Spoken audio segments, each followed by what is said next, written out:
Existe um julgamento muito pesado sobre quem ganha a vida na noite. As pessoas adoram dizer que é vida fácil e dinheiro rápido. O que ninguém conta é que, além dos riscos visíveis desse submundo, às vezes a gente carrega para dentro de casa algo muito pior do que doenças ou violência. A gente acaba trazendo assombrações que cobram dívidas além da morte. Preciso ser muito franca com vocês. Trabalhar como garota de programa não é nenhum passeio no parque. E falo isso com a propriedade de quem viveu essa realidade na pele por anos a fio. Hoje, olho para trás com respeito pela minha própria trajetória, porque foi esse ofício que me tirou da lama, quando eu não tinha mais onde cair morta. Foi por necessidade, sim, e não tenho vergonha de admitir que foi o que me permitiu sobreviver. Mas ter superado essa fase não apaga as cicatrizes, nem as memórias das coisas pavorosas que presenciei. E não estou falando de gente ruim. Estou falando de coisas que a lógica não explica. Tudo aconteceu bem no começo, quando eu ainda era novata e estava aprendendo as manhas da profissão. Foi nessa época que cruzou meu caminho um cliente chamado Otávio. Sendo bem direta, eu detestava atender esse homem. O santo simplesmente não batia, e a presença dele me causava uma reviravolta no estômago difícil de disfarçar. Seu Otávio já era um senhor, beirava lá os 60 anos e tinha uma rotina que não falhava. A cada 15 dias, descia do sítio dele, lá no fundão do interior, e vinha para a cidade fazer as compras, levar insumos, essas coisas da roça. E como era viúvo e vivia sozinho naquele mato, aproveitava a viagem para passar no nosso ponto e, como dizem, descarregar as energias. Não sei o que ele viu em mim, talvez a juventude, mas virei a obsessão daquele homem. Era batata. Toda vez que pisava na cidade exigia que fosse eu. Queria ser tratado como rei, com todas as regalias. Dona Cida, a dona da casa que não rasgava dinheiro, me dava a ordem expressa de tratá-lo a pão de ló, fazer todas as vontades e deixar ele gastar até o último centavo. E olha, por mais que me doesse o estômago ter que tocá-lo, Otávio pagava muito bem. Nisso eu não podia reclamar. O dinheiro dele salvava meu mês. O problema maior, além da idade, é que ele trazia o sítio impregnado na pele. O homem vivia sujo, com cheiro de terra, esterco e suor velho. Eu já tinha estabelecido uma regra clara. Seu Otávio, sem banho, não tem negócio. Ele tinha que trazer roupa limpa e se esfregar no chuveiro antes de encostar em mim. Mas o tempo passa para todo mundo, e o chassi já estava bem gasto. Durante o ato, ele começava a fazer um barulho estranho, uma respiração chiada, pesada. Parecia um fole furado buscando ar. Aquilo me deixava em alerta, porque apesar de não ser tão velho assim, o corpo dele parecia pedir arrego, como se o esforço fosse demais para o coração. Lembro de uma vez que, depois que terminamos, falei sério com ele. Seu Otávio, o senhor precisa se cuidar. Ir num posto de saúde ver essa canseira. Olha como o senhor fica roxo. Qualquer dia desses, o senhor tem um treco aqui em cima de mim, e fica duro de vez. Ele, com aquela malícia de homem da roça, riu e soltou uma piadinha infame. Ficar duro só se for a ferramenta, minha filha. Você não é médica, é paga para outra coisa, então deixa que da minha saúde cuido eu. Achei melhor ficar quieta para não perder o cliente, mas infelizmente minha boca foi santa. Na visita seguinte, fizemos o ritual de sempre. Ele entrou no banho, fiquei na cama esperando de lingerie, com a luz baixa para disfarçar a feiura da situação.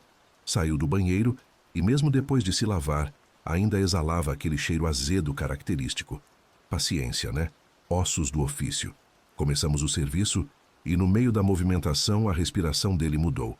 Não foi o chiado de sempre. Foi um som gorgolejante, de afogamento seco. De repente, o peso sumiu de cima de mim. Ele tombou para o lado, bateu no colchão e rolou até o chão com um som seco. Pulei da cama num susto com o coração na boca. Quando olhei para o chão, Otávio estava com os olhos virados, vidrados no teto e a boca aberta. Não precisei ser médica para saber que tinha batido as botas ali mesmo, pelado naquele quarto. Nessa hora, o desespero bate e a gente pensa em tudo. Minha primeira reação foi prática e, confesso, um pouco fria. Sabia que se chamasse Dona Cida agora ia virar um tumulto e eu ficaria sem receber meu pagamento. E eu precisava daquele dinheiro. Então, Antes de gritar por socorro, fui nas calças dele, peguei a carteira e limpei tudo. Peguei o valor do programa e tudo o que tinha a mais. Pensei, ele não vai precisar disso onde vai e eu tenho contas para pagar.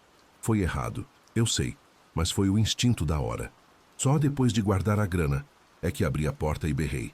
Dona Cida, corre aqui, deu ruim. Seu Otávio apagou de vez. Dona Cida subiu as escadas quase infartando também. Tentou sacudir o homem, mas não tinha jeito. Correu para o telefone e chamou o socorro. Quando a ambulância e a polícia chegaram, confirmaram o óbito. Foi aquela confusão de sirene e gente curiosa. Dona Cida, macaca velha que era, logo chamou o policial responsável num canto. Vocês sabem como funciona o Brasil, né? Para não ter que fechar a casa para perícia demorada, para não espantar a clientela e para agilizar a remoção do corpo sem muita pergunta, rolou aquele agrado. Um dinheiro trocou de mão para facilitar as coisas e liberar o ambiente. O rabecão levou o corpo e a vida seguiu, porque o show não podia parar. Nos dias seguintes, ficou um clima estranho. Senti a falta do dinheiro do velho, que era garantido, mas não dele. Uma colega de quarto, Patrícia, percebeu que eu estava meio caída e veio comentar. Ih, amiga, tá com cara de viúva, é? Sentindo falta do teu velho da lancha? Aquele lá era doido por você, hein? Dizem que quem paga bem deixa saudade. Aquilo me subiu o sangue. Já estava estressada e acabei soltando tudo o que estava preso. Deus me livre, Patrícia. Vira essa boca pra lá. Saudade tenho é do dinheiro dele, porque do homem tenho é nojo. Aquele velho era podre, fedorento. Eu tinha ânsia de vômito toda vez que ele chegava perto. Ainda bem que morreu, foi um livramento. Agora os vermes que se virem com aquela carniça, porque tô livre. Mal sabia eu que a língua é o chicote do corpo. Naquela mesma noite, voltando para casa de madrugada, senti um arrepio na nuca. A rua estava deserta, mas tinha a certeza absoluta de que estava sendo seguida. Olhava para trás e via, de relance, uma sombra com chapéu, igual ao que Otávio usava. Mas quando virava de vez não tinha ninguém. Só um vento gelado que não combinava com o calor que fazia. Corri para casa, tranquei tudo, tomei um banho para tirar a rua do corpo e desabei na cama. Foi aí que o terror começou de verdade. Acordei no meio da madrugada, ou melhor, tentei acordar. Meu corpo não mexia. Paralisia do sono, dizem. Mas aquilo era diferente. Estava travada na cama, de barriga para cima, e senti meus pulsos sendo pressionados contra o travesseiro, com força, como se alguém estivesse me segurando. Tentei gritar, mas a voz não saía. E então senti um peso subir na cama. Uma sombra densa se colocou sobre mim e, pior de tudo, o cheiro. Aquele cheiro inconfundível de terra, suor e morte invadiu meu nariz. Era o cheiro de Otávio. Senti uma língua fria, nojenta, passando pelo meu rosto, descendo pelo pescoço. Estava sendo abusada por aquilo. Sentia o toque, o peso, a respiração podre e ofegante no meu ouvido. Era como se ele tivesse voltado para terminar o que não conseguiu naquela noite. O pavor era tanto que achei que ia morrer do coração.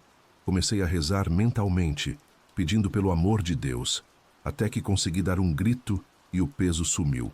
Acendi a luz tremendo, chorando igual criança. Não tinha ninguém, mas o cheiro.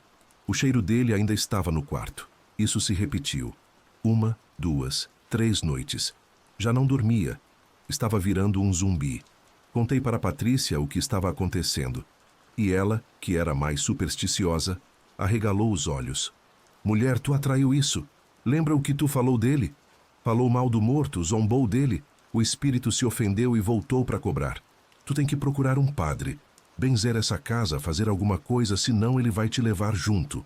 Engoli o orgulho e fui procurar o padre da paróquia do bairro. Cheguei lá e contei a história, omitindo algumas partes, claro, mas ele sacou o tipo de vida que eu levava. De cara me olhou com aquele julgamento moral, torceu o nariz e disse que não podia fazer nada, que era coisa da minha cabeça culpada. Mas aí apelei para a única linguagem que todo mundo entende. Abri a bolsa e ofereci uma doação generosa para a igreja. É incrível como até a fé tem preço, né? O padre mudou de postura na hora. É aquilo que eu digo.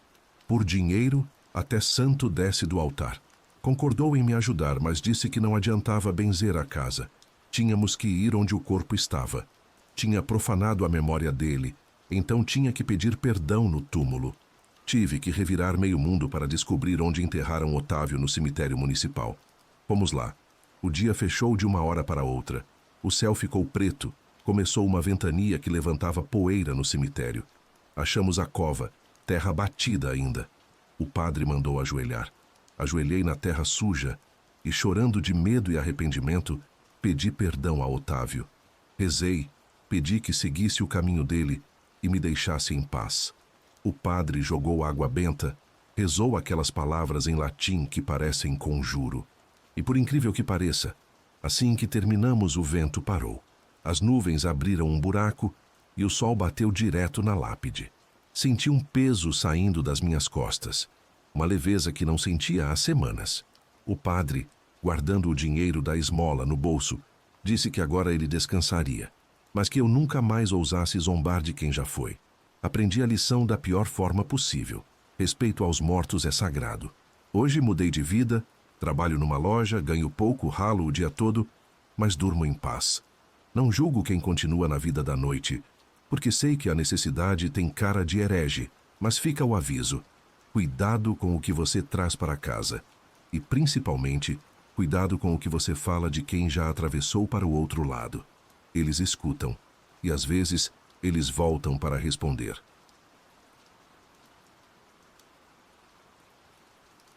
Na minha profissão, a regra é clara.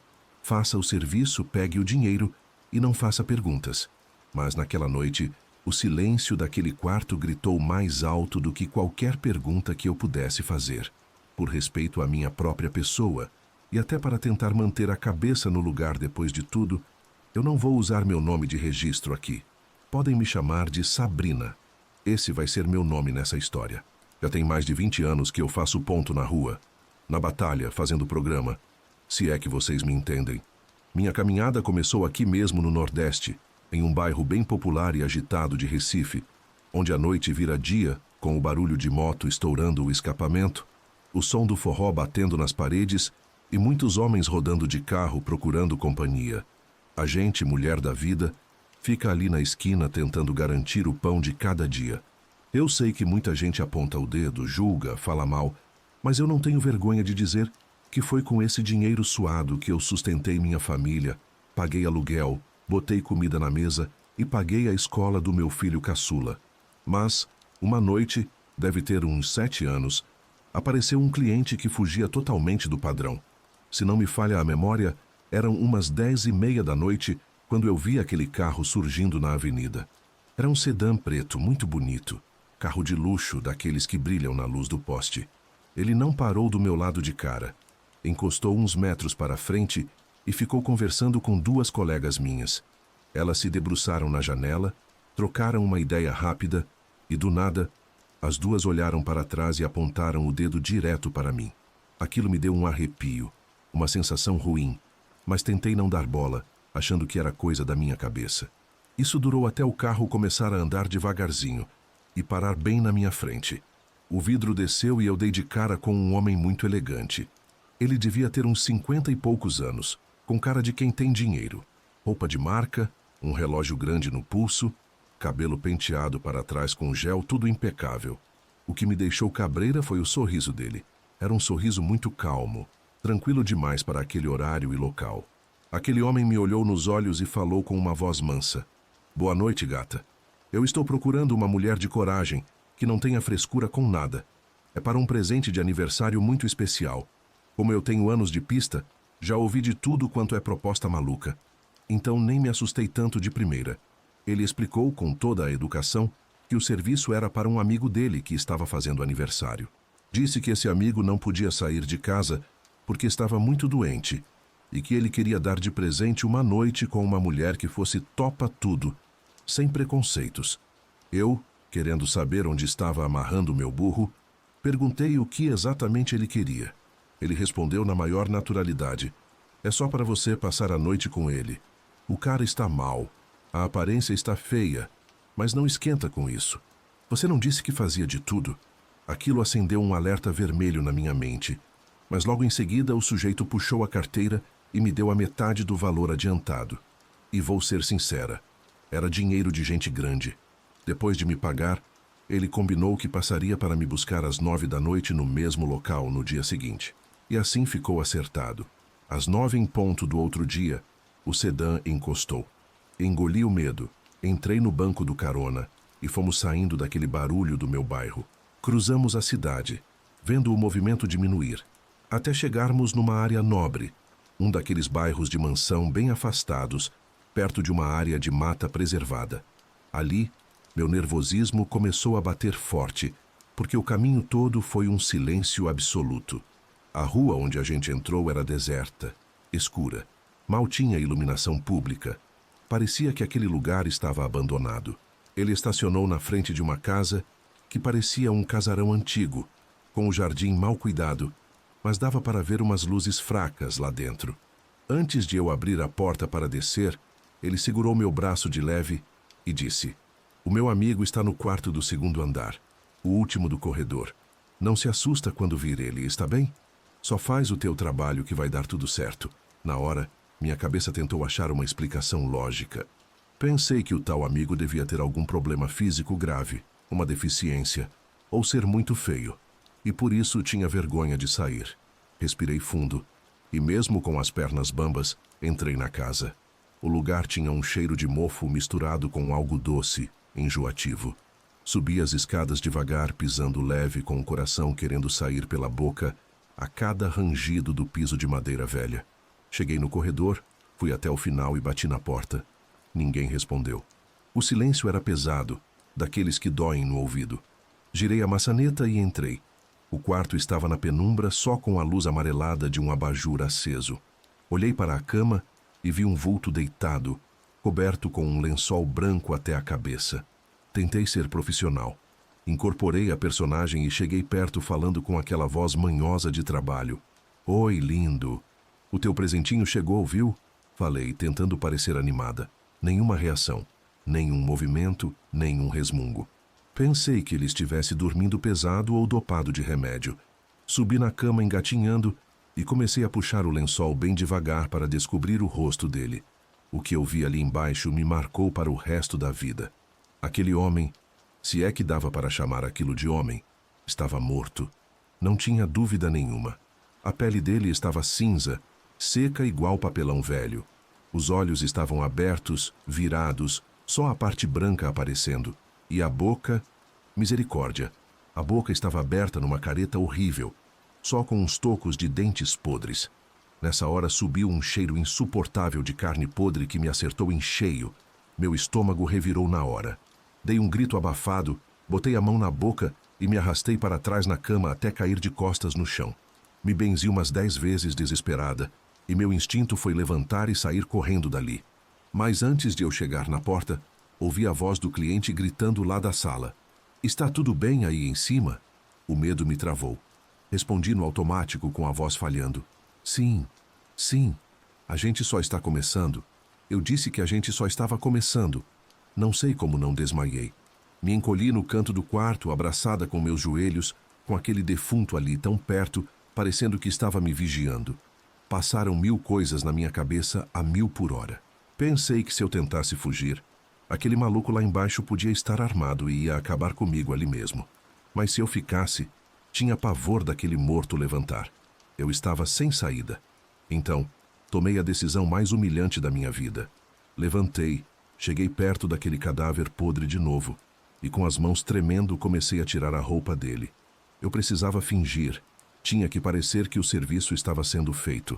Talvez assim, aquele doente me deixasse ir embora viva. Mas foi um erro mexer nele. Quando baixei a calça, vi que o corpo já estava se desmanchando. Saiu um líquido amarelado, gosmento, com um cheiro de podre que empesteou o quarto todo. A pele estava colada no osso e, na virilha dele, vi movimento. Eram larvas, uns vermes pequenos andando na carne. Toquei o mínimo possível segurando o vômito. Baguncei a cama toda para parecer que teve movimento. Tirei uma camisinha da bolsa, abri, joguei a embalagem e a borracha no chão para servir de prova. Tirei minha blusa para o ar frio bater no corpo e parecer suor. E sentei no chão respirando ofegante, fazendo teatro. Fiquei ali naquele inferno por uns 10 minutos, que pareceram uma eternidade. Qualquer estalo no assoalho, eu achava que era o morto descendo da cama. Finalmente criei coragem. Vesti a blusa, peguei minhas coisas e desci as escadas, tentando firmar as pernas. O homem estava no sofá, vendo televisão na maior paz, sorrindo. Ele olhou para mim e perguntou: "Já acabou, querida?" Sim, já está tudo certo." "Já terminei?" respondi, forçando um sorriso amarelo. "Te disse que eu era mulher de coragem." "Pode crer. Você é mesmo. Tuas amigas tinham razão." Ele puxou o resto do dinheiro e me entregou. Ainda teve a frieza de oferecer um copo d'água. Mas é claro que eu recusei na hora. Ele chamou um carro de aplicativo para mim e esperou comigo no portão até o motorista chegar. Ficou ali parado, olhando até eu entrar no veículo. Eu mantinha a pose por fora, mas por dentro eu estava desmoronando, querendo gritar. Quando o carro dobrou a esquina e saiu daquela rua escura, eu soltei o ar e comecei a chorar baixinho, aliviada por estar me afastando daquele inferno. Nunca mais vi aquele cliente e nem quero ver pintado de ouro. Mas até hoje, 7 anos depois, eu perco o sono pensando: quem era aquele homem morto na cama? Como aquele sujeito conseguiu um cadáver e manteve dentro de casa? E o pior de tudo, por que diabos ele queria pagar para alguém fingir que transava com um morto? Para essas perguntas, infelizmente, eu não tenho resposta. E acho que nunca vou ter.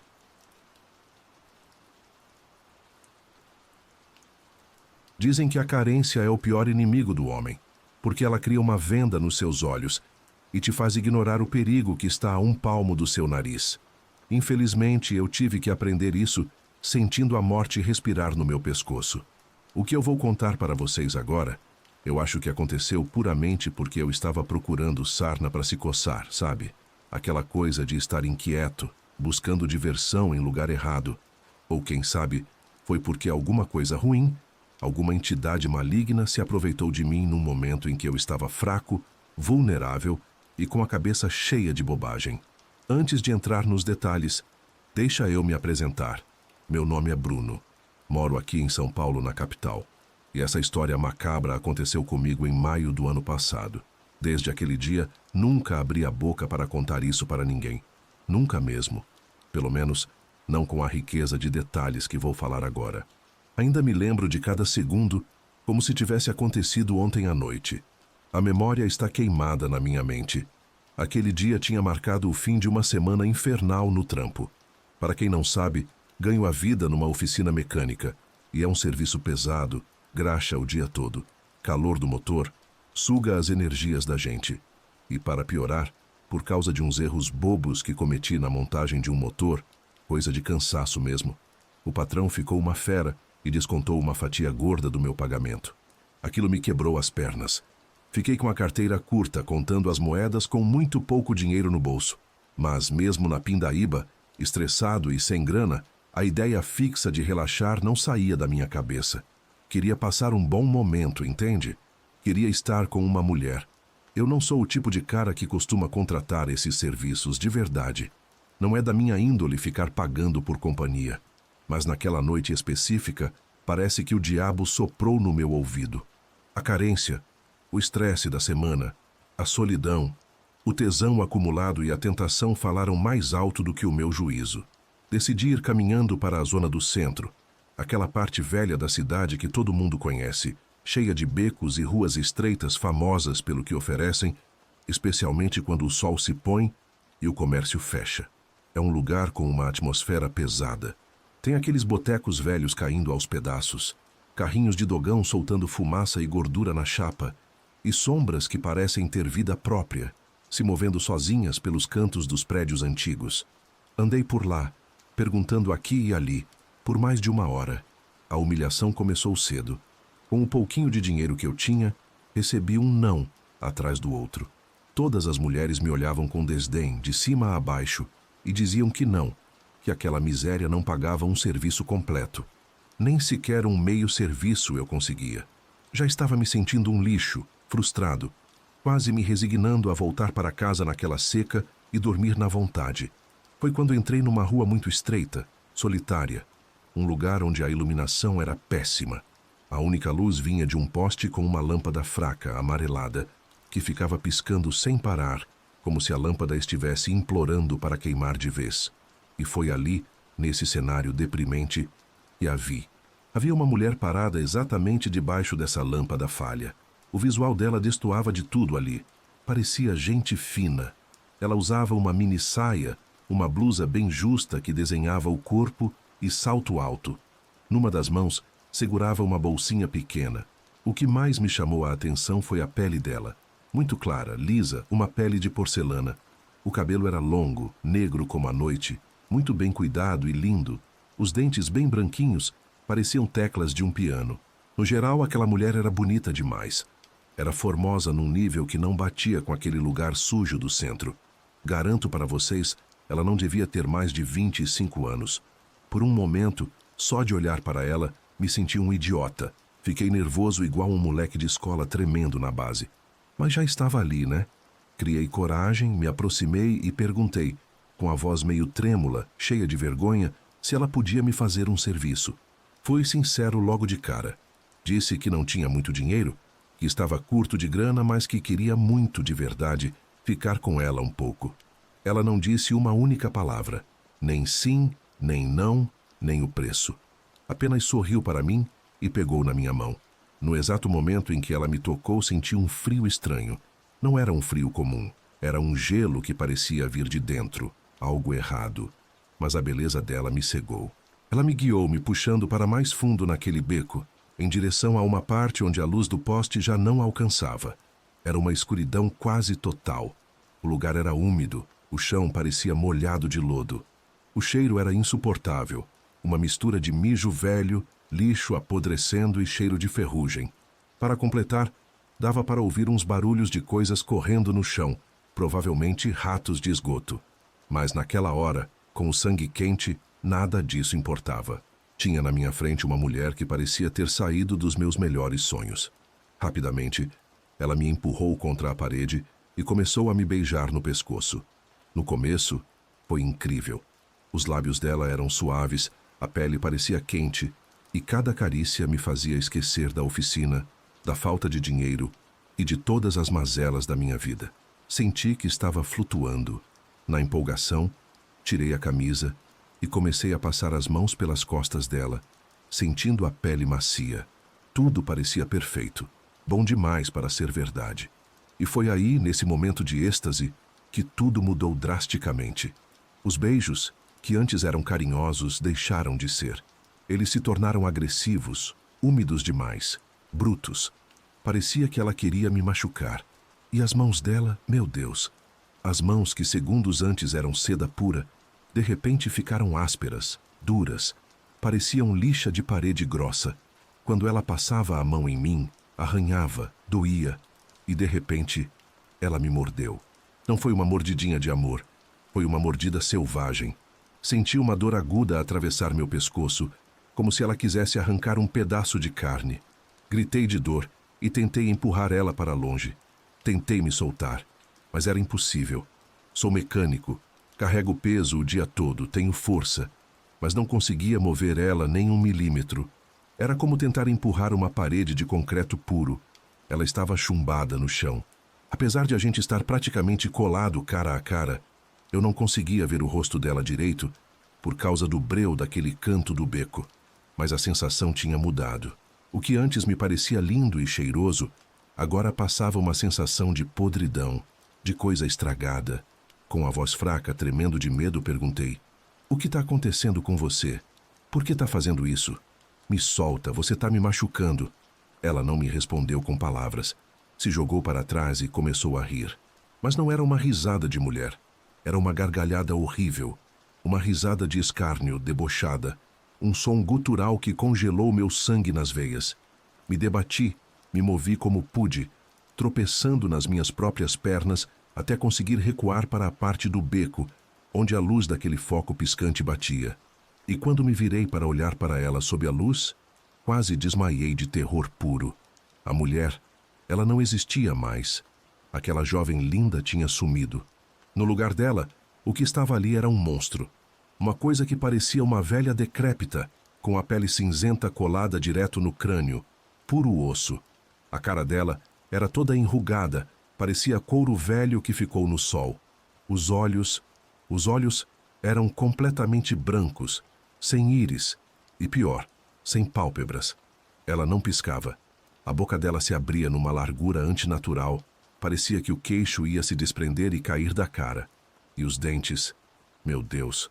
Os dentes eram todos tortos, podres, pretos. As mãos, aquelas mãos que me acariciaram, agora tinham unhas gigantescas, longas, curvas e negras como garras de bicho. Fiquei completamente paralisado, em choque. O cérebro não processava aquilo. Ela deu um passo na minha direção, depois outro.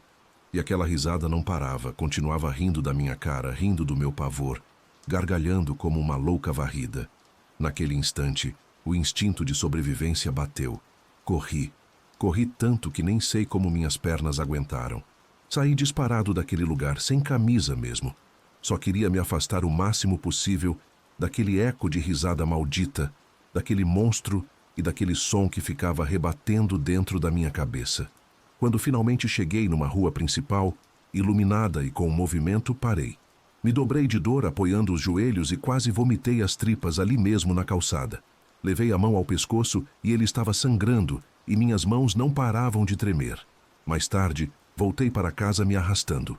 É óbvio que naquela noite não preguei o olho. Fiquei acordado, vigiando a porta. Desde essa data, nunca mais pisei naqueles becos. Nunca mais procurei esse tipo de serviço. Toda vez que sou obrigado a passar perto daquela zona da cidade, acelero o passo, quase corro, e evito olhar para as sombras. Porque juro por Deus, juro pela Virgem Maria, que aquela coisa continua lá. E tenho certeza absoluta que aquilo não era humano. Era uma bruxa, um demônio, um monstro disfarçado. Eu me meti com o próprio mal naquela noite.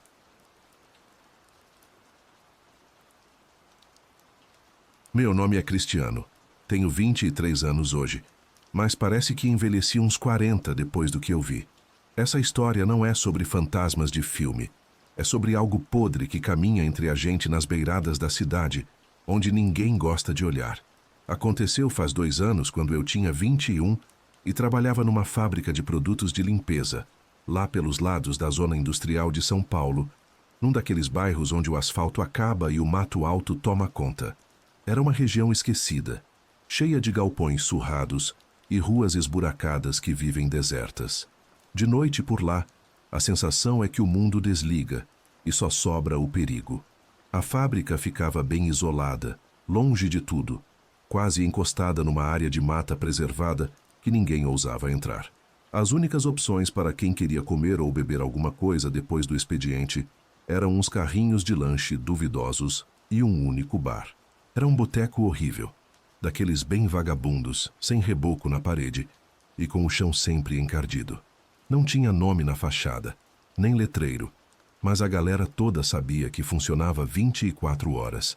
Aquele lugar, além de vender cerveja barata e cachaça de procedência ruim, servia de fachada para outra coisa. Ninguém falava em voz alta, mas todo mundo sabia o esquema. Bastava trocar um olhar com o dono, que ficava atrás do balcão limpando o copo com pano sujo, que ele liberava a entrada para os fundos, onde ficavam uns quartinhos para programas rápidos. Numa noite de sexta-feira, largamos o turno às 9 da noite. Eu estava exausto com aquele cheiro de cloro e essência de pinho impregnado até na alma. Uns parceiros da linha de produção, e eu decidimos que merecíamos uma gelada para limpar a garganta antes de pegar o ônibus para casa. Como era meio de quinzena e o pagamento já tinha ido quase todo embora, o bar estava meio vazio, com um clima pesado. Puxamos umas cadeiras de plástico, pedimos as garrafas e começamos a beber rápido, com aquela sede de quem quer esquecer o cansaço. O papo fluiu, e quando a gente foi ver, o álcool já estava no talo. Por volta das 11, talvez meia-noite, eu já estava bem alterado, rindo de qualquer coisa. A bexiga apertou de um jeito urgente. Fui trançando as pernas até o banheiro, mas a porta estava trancada e ocupada. Como a vontade não esperava e a noção já tinha ido embora com a cerveja, resolvi sair pela lateral e ir para o fundão do terreno, onde tinha um descampado, para aliviar ali mesmo no mato. Lá fora, o breu era total. A poluição de São Paulo deixava o céu sem estrelas, e a única luz vinha de uma lâmpada amarela fraca na janela do bar.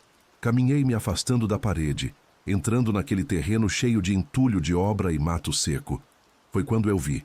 Tinha uma mulher parada, sozinha, no meio do nada. Ela estava a uns 3 ou 4 metros de mim. Travei na hora. A presença dela não fazia sentido ali. Ela usava uma saia curta, uma blusa de manga comprida bonitinha e um chapéu pequeno na cabeça. Mas o que me gelou o sangue foi olhar para os pés dela. Ela estava totalmente descalça, pisando direto naquela terra suja, cheia de caco de vidro, prego enferrujado e lixo industrial.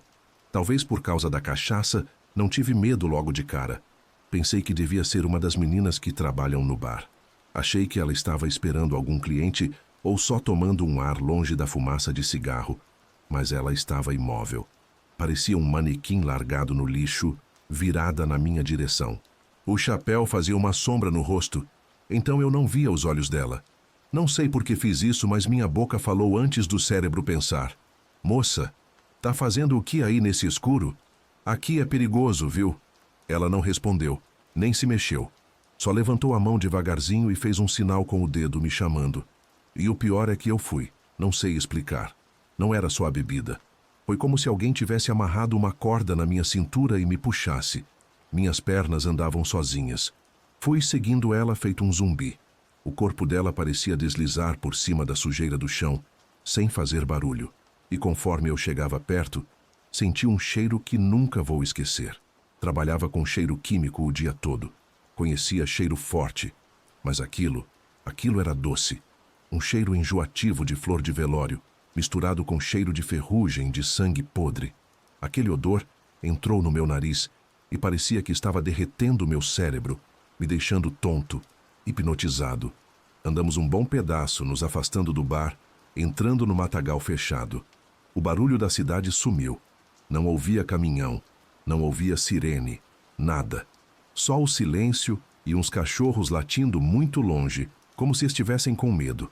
O vento frio da madrugada bateu no meu rosto, mas eu não conseguia parar. Quando dei por mim, estávamos num terreno baldio enorme, longe de qualquer luz. De repente ela parou. Foi brusco. E nessa parada, foi como se o feitiço quebrasse. Minha cabeça clareou e olhei em volta, percebendo a merda que eu tinha feito. A mulher se virou para mim bem devagar. Ela levantou o rosto para a pouca luz que vinha da lua e eu vi. Aquilo não era gente. Aquela mulher não tinha pele no rosto.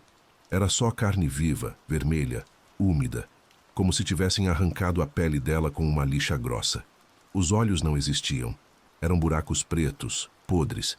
Tinha pedaços de carne pendurados na bochecha e vi coisas brancas se mexendo. Vermes. Eram vermes gordos entrando pelo buraco do nariz e saindo pela boca dela. Tentei gritar, mas a voz não saiu. Minha garganta fechou. Estava paralisado de pavor. Ela começou a vir na minha direção, gemendo baixo, um som rouco, borbulhante, horrível. Sentia meu coração batendo na garganta, achando que ia morrer ali naquele mato sujo, devorado por aquela coisa. Foi aí que a salvação veio. Cristiano, Cristiano, cadê você? Aparece, seu cachorro. Eram meus amigos. A voz deles quebrou o silêncio. Eles tinham achado estranho a minha demora e vieram atrás. A coisa parou na hora. Virou a cabeça na direção das vozes num estalo seco, de osso quebrando. Deu meia volta e correu para o mato. Mas não correu normal. Ela deslizou numa velocidade absurda, sumindo na escuridão em 2 segundos. Quando ela sumiu, consegui gritar. Soltei um berro selvagem que deve ter acordado o bairro inteiro. Meus parceiros chegaram correndo, me xingando, achando que eu tinha fugido para não pagar a conta. Estava branco, tremendo, quase chorando. Falei que tinha passado mal, que me perdi. Nunca contei a verdade para eles, de vergonha e de medo de acharem que eu estava louco. Mas sei o que eu vi. Nunca mais pisei naquele bar. Mudei de emprego pouco tempo depois. Mas até hoje, quando sinto cheiro de flor muito forte ou passo perto de mato alto à noite, sinto aquele arrepio. Sinto que ela, ou seja lá o que for aquela alma penada, ainda está lá, esperando o próximo idiota bêbado para levar para o escuro e fazer algo que nem gosto de imaginar.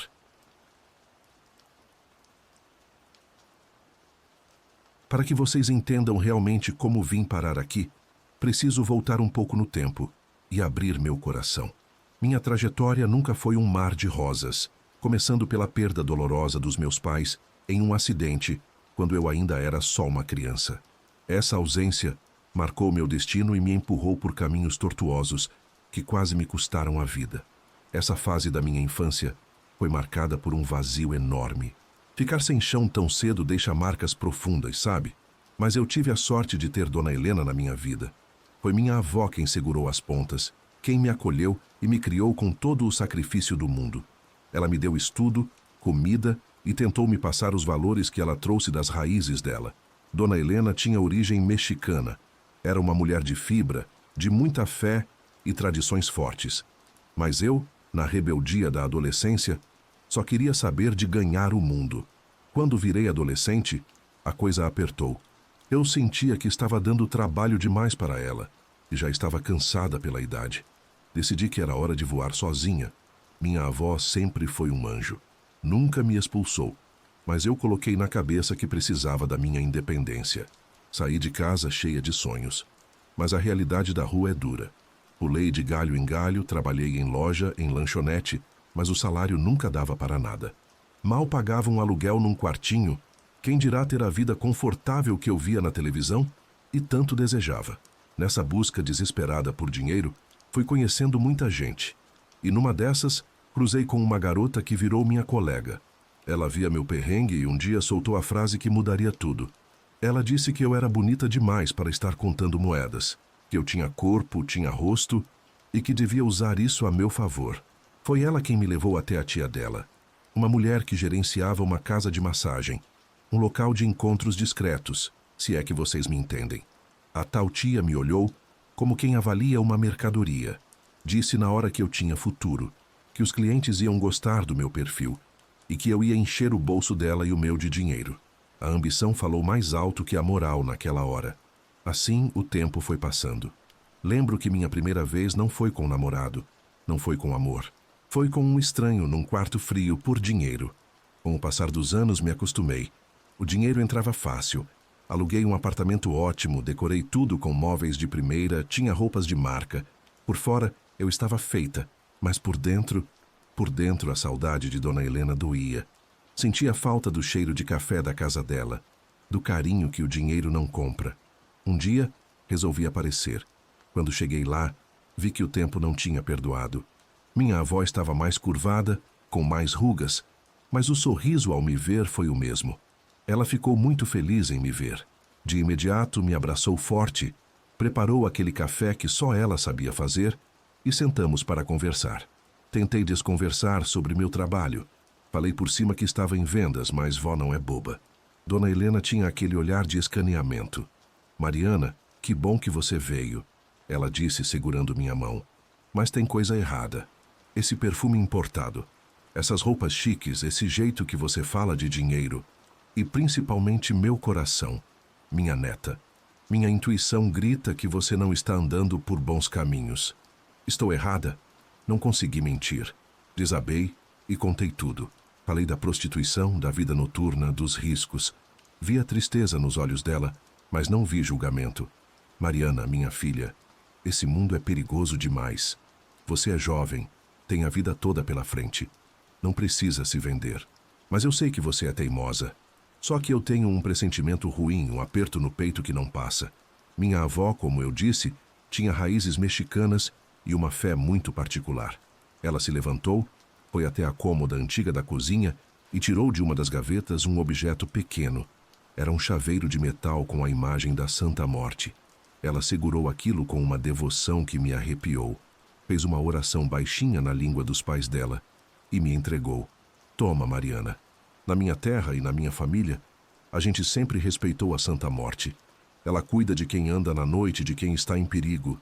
Me prometa que vai andar com isso. É a única coisa que vai me deixar dormir tranquila, sabendo que você está naquela vida. Peguei o chaveiro e prometi. Prendi ele junto com a chave do meu apartamento. Eu respeitava demais a intuição de Dona Helena. Aquela conversa mexeu comigo e saí de lá com o coração apertado, indo direto para o trabalho naquela noite. Parecia que o destino estava traçado. A casa estava cheia, movimento intenso. Foi quando encostou uma picape de luxo na porta. Não sei nem dizer o modelo, mas era gigantesca. Desceram 4 homens. Eram tipos pesados, bem vestidos, mas com aquela aura de perigo de gente que resolve as coisas na bala. Falaram com a patroa, pediram 4 garotas, exigiram as mais bonitas. A patroa, claro, me escolheu e chamou mais 3 meninas. Vão com eles, ela ordenou, sem perguntas. Obedeçam e ganhem o dinheiro. Entrei naquela picape com um gosto amargo na boca. Sentia que algo ia dar errado. Lembrei da minha avó na hora. Enfiei a mão no bolso e apertei o chaveiro da Santa Morte com força, certificando que minhas chaves estavam ali, e pedindo proteção mentalmente. O carro saiu cantando pneu, sem rumo certo. Eles queriam festa ali dentro mesmo, rodando pela cidade. Os vidros eram escuros. Ninguém de fora via o que acontecia lá dentro.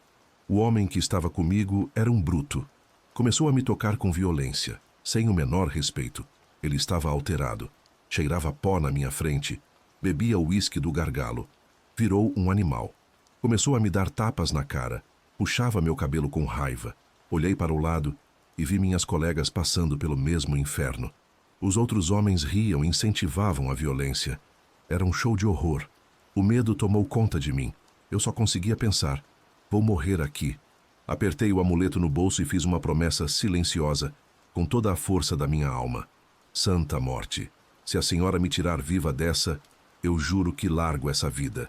Juro que ouço minha avó. A violência aumentava. O sujeito me batia cada vez mais forte. De repente, a picape freou bruscamente num semáforo vermelho numa avenida deserta. Foi um erro fatal parar ali. O tempo pareceu congelar. 2 outras picapes surgiram do nada, emparelhando uma de cada lado, prensando a gente numa emboscada perfeita. Antes que alguém pudesse reagir, o barulho ensurdecedor começou. Tiros.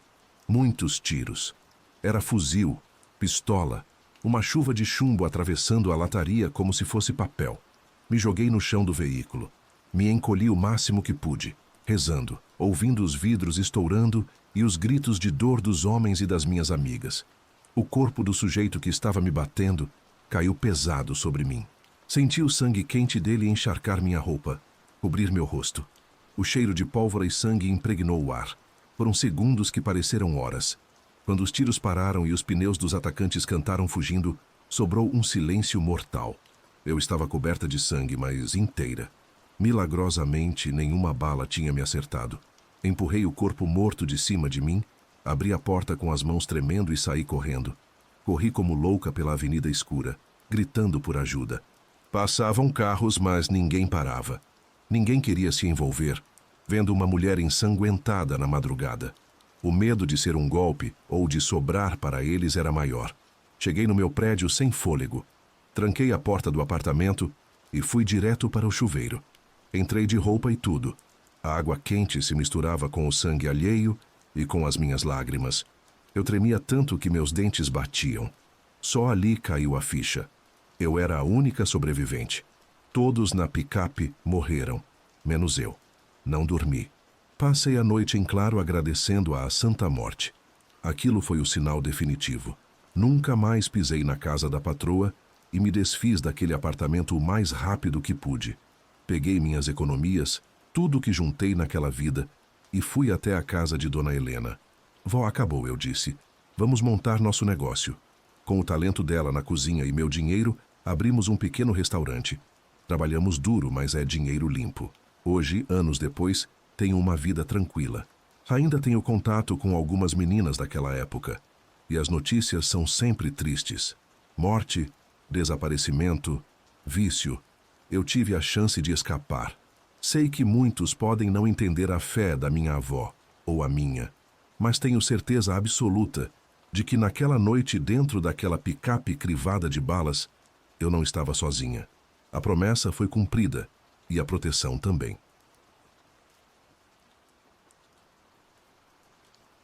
Sabe aqueles lugares que já tem cheiro de problema assim que você pisa na calçada? Pois é, eu trabalhei num desses.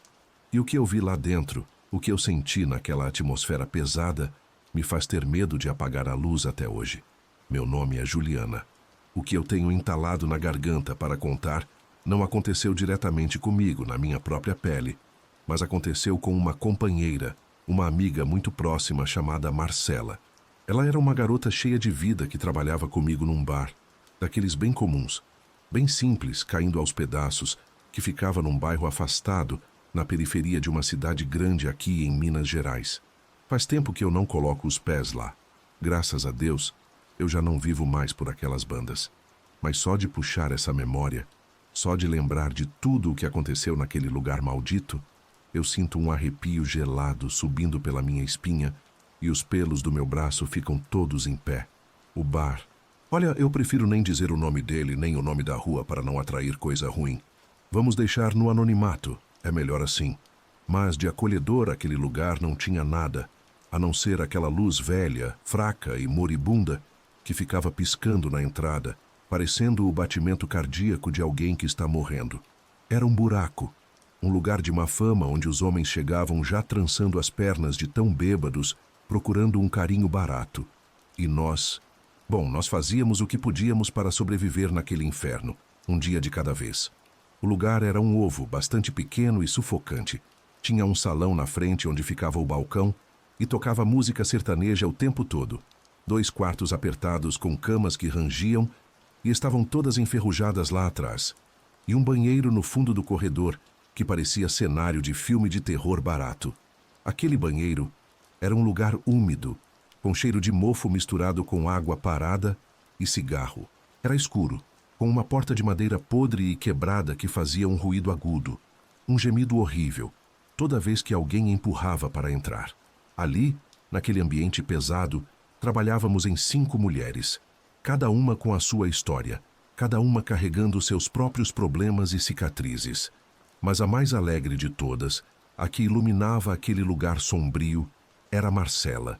Ela era a palhaça do grupo, sempre ria de tudo, até da desgraça. Sempre tinha uma resposta rápida, algo engraçado na ponta da língua para dizer. Marcela tinha chegado fazia pouco tempo, apenas 3 meses, vinda do interior de Minas, e num estalar de dedos ganhou o carinho e a proteção de todas nós. Mas, infelizmente, uma noite tudo mudou para sempre. Era uma sexta-feira. O bar estava daquele jeito, lotado de gente suada. O sertanejo universitário estava no volume máximo, fazendo as paredes tremerem, e a cerveja rolava solta por todo lado.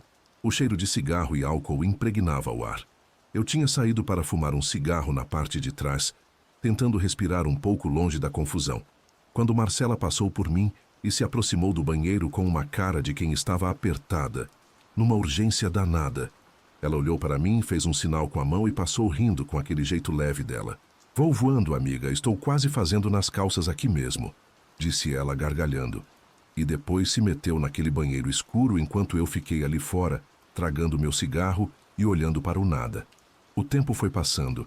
Passaram-se 5 minutos, depois 10, e nada de Marcela voltar. O barulho da música lá dentro continuava, mas aquele silêncio no corredor começou a me incomodar. Estranhei a demora. Fui até a porta, dei umas batidas com a mão fechada e perguntei se ela estava bem. Sim. É que me deu uma tontura, fiquei meio zonza, mas já saio", respondeu ela lá de dentro. Mas a voz estava diferente, bastante estranha. Parecia que ela estava no meio do caminho entre o susto e uma risada nervosa. Uma voz trêmula que não combinava com a Marcela que eu conhecia. Quando a porta finalmente se abriu e ela saiu, eu levei um susto. Ela vinha com os olhos arregalados, grandes como 2 pratos, parecendo que tinha visto um fantasma. A maquiagem dela estava toda borrada, como se tivesse chorado ou suado frio. E quando toquei no braço dela, a pele estava gelada, como pedra de gelo. Eu perguntei o que diabos tinha acontecido lá dentro, mas ela não quis conversa. Não me disse uma palavra, apenas baixou a cabeça, se enfiou no quarto e me pediu, quase implorando, para que eu não a incomodasse. Na manhã seguinte, quando a vi de novo, ela estava transformada. Estava diferente, séria, calada num canto. Parecia que a alegria tinha sido sugada dela. Marcela, a brincalhona, tinha sumido. Os dias foram passando, e ela começou a mudar cada vez mais, definhando na nossa frente. Dizia que não conseguia pregar o olho, que não podia dormir porque sentia que alguém a observava o tempo todo, fosse dos cantos escuros do bar, ou pior ainda, debaixo da própria cama dela. Uma noite, no meio de uma conversa qualquer, enquanto dobrávamos uns lençóis, ela me soltou uma pergunta que me pegou de surpresa, algo que me pareceu muito estranho. "Juliana, Você acredita em visagem? Em coisa ruim que a gente não vê? Eu parei o que estava fazendo e olhei para ela. Como assim, menina? Não sei. Acho que sim, sei lá. Mas por que você está perguntando isso agora? Ela respirou fundo, olhou para os lados com medo e sussurrou. Não sei se você lembra daquela noite, aquela sexta que eu demorei um tempão dentro do banheiro. Bom, eu sinto que naquela vez algo se meteu comigo. E esse algo se esconde na sujeira, entre as grades do ralo, no piso. Ela me jurou, com os olhos cheios de lágrimas, que tinha visto olhos brilhando lá de dentro do esgoto e algo que, inclusive, tentou tocar nela. Na hora eu pensei que ela estava alucinando, que estava ficando doida por causa do estresse daquela vida que a gente levava. Tentei acalmar ela, disse que talvez fosse o cansaço acumulado, ou talvez algum cliente bêbado e engraçadinho que tinha tentado passar a mão nela sem que ela percebesse. Mas ela me olhou com uma expressão de terror profundo, um olhar que eu nunca vou conseguir esquecer enquanto eu viver, e me disse firme: não, Juliana, não é gente, é bicho. Outras garotas aqui também começaram a notar a mesma coisa. Elas já me contaram. Aquilo foi muito estranho, me deixou com a pulga atrás da orelha, porque parando para pensar, ela tinha razão. Mais garotas do bar andavam comentando coisas esquisitas. Diziam que, estranhamente, no banheiro das mulheres parecia sempre ter alguém, uma presença pesada espiando a gente. Uma das meninas disse que tinha escutado risadinhas finas e agudas enquanto trocava de roupa. Outra jurou que sentiu mãos frias tocarem os pés dela durante a madrugada. Inclusive, uma vez, uma cliente que foi usar o banheiro saiu de lá gritando feito louca, dizendo que alguém tinha espiado ela por baixo, vindo debaixo da pia. Nessa mesma noite, tomamos coragem. Decidimos entre todas nós entrar juntas lá no banheiro. Pegamos os celulares para usar a lanterna, uns pedaços de pau, e fomos prontas para pegar o tarado que pudesse estar escondido por lá. Reviramos tudo. Olhamos as paredes, batemos nos canos, verificamos o basculante no teto, tudo. Mas naquele lugar não havia nada. Ninguém. Porém, quando olhamos para o chão, para a grelha do ralo no piso que estava mais velha, solta e comida pela ferrugem, vimos algo que gelou o sangue. Tinha uns pelinhos pretos grossos grudados na borda do ferro, como se alguma coisa tivesse se metido, rastejando, engatinhando por ali para dentro do esgoto. Eu mesma lembro, com clareza, que meti a luz da lanterna naquele buraco, e me pareceu ver uma figura. Era pequena, deformada, com orelhas longas e pontudas, agachada lá no meio das sombras e da sujeira. Assim que a luz bateu nela, a coisa saiu correndo, se enfurnando para o mais profundo do encanamento, sumindo na escuridão dos canos. Todas nós saímos correndo daquele banheiro, atropelando umas às outras, gritando como loucas, porque aquilo que a gente viu, aquela coisa não era um rato, não era um bicho comum, era algo sobrenatural, uma figura estranha e maligna. Depois disso, a situação de Marcela ficou insustentável. Ela já não podia mais, estava no limite, dormia mal, comia pouco, estava virando pele e osso. Uma vez cheguei no quarto e encontrei ela dormindo no chão duro, completamente nua, sem roupa nenhuma, e coberta de manchas roxas horríveis em toda a coxa. Nós a acordamos e perguntamos quem tinha feito aquilo, quem tinha batido nela. Mas ela, chorando, nos jurava que aquelas marcas tinham aparecido do nada, sozinhas, pois naquela semana ela não tinha tido intimidade com homem nenhum. Não tinha levado ninguém para o quarto. O que ela contou depois foi de arrepiar. Ela disse que sonhou. Sonhou com um homem, um sujeito muito atraente, bonito, que chegou no bar, pagou bem e a fez se sentir como uma rainha. Mas que, no final do sonho, enquanto eles estavam juntos num quarto, ele mudou. Ele começou a bater nela. E não só isso. Ele começou a encolher. O corpo dele começou a mudar e a se deformar na frente dela. A última coisa que ela lembrava daquele pesadelo era que tinha em cima dela uma criatura do tamanho de uma criança, mas com a pele velha e enrugada, a cara toda torta, rindo da cara dela com uma voz bastante aguda, fina, de dar nos nervos. Depois desse episódio, Marcela não aguentou mais. Ela juntou as poucas coisas dela, foi embora daquele bar e não voltou jamais. Ninguém nunca mais viu ela. Inclusive, há más línguas que dizem que ela não simplesmente pediu as contas. Dizem que ela desapareceu do mapa.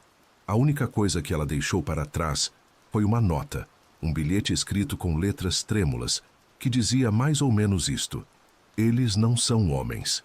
Não se deixem enganar. Pelo amor de Deus, não voltem a entrar sozinhas naquele banheiro. Com o tempo, conversando com outras mulheres mais antigas que tinham trabalhado naquele mesmo bar, a gente foi juntando as peças e ficamos sabendo de mais coisas escabrosas. Uma disse que viu, com os próprios olhos, uma companheira tendo relações, se contorcendo na cama com algo invisível. Outra contou que, ao tomar banho, sentia claramente uma mão peluda e áspera acariciando as pernas e as coxas dela. Parece uma loucura, eu sei. Vocês podem achar que é invenção da minha cabeça. Mas todas as histórias de todas as meninas tinham algo em comum. Essas figuras estranhas. Mas não eram espíritos comuns que fazem travessuras inocentes. Não. Estes eram bichos ruins. Eram criaturas pervertidas, sujas, que tomavam a forma de homens bonitos para enganar. Se metiam pelos ralos e canos disfarçados como sombras e usavam nossos corpos sem que a gente se desse conta. O bar segue lá. Mudou de dono, deve ter mudado de nome, mas a estrutura podre é a mesma. Segue com os mesmos quartos abafados, o mesmo banheiro assustador. E de tempos em tempos, alguém novo chega para trabalhar lá e termina dizendo a mesma coisa. Vi alguém pequeno correndo pelos corredores. Sentia que me tocava enquanto eu dormia. Tive um sonho estranho com um homem bonito e tivemos intimidade, e eu... Bom, cada vez que passo por aquela rua, eu trato de baixar a cabeça, fixar o olhar no chão e apertar os dentes com força, porque eu ainda lembro, como se fosse hoje, o que aconteceu com Marcela. E eu sei, no fundo do meu coração, que ela não estava louca. Ela foi abusada por aquelas coisas sobrenaturais, e possivelmente ela foi levada para sempre por elas.